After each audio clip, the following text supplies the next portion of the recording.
Hey everyone, welcome back to our channel.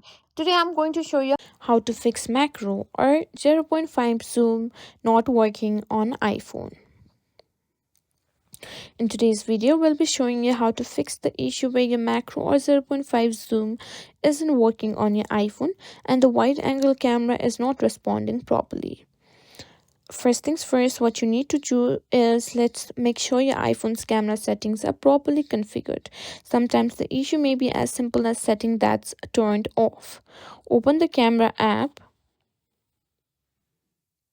and swipe to the photo mode, and now try tapping the 0.5x zoom button on the screen like this. Now if you see a gray icon of the zoom option or the camera app doesn't switch to wide angle mode, it might indicate an issue with the camera settings or hardware. Next, what you can do is check if the camera lenses are clean.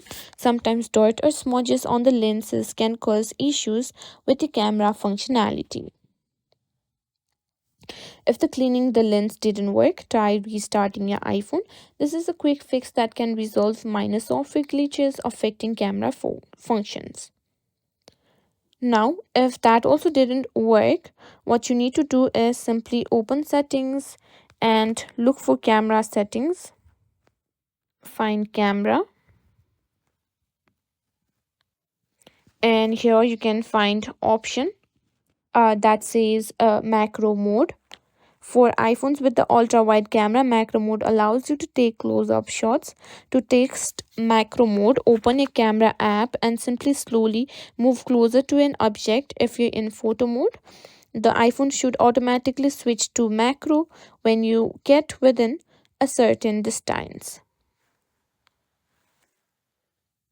Now, if this also didn't work, what you can do is simply contact to Apple support. And that's it. These are some ways to simply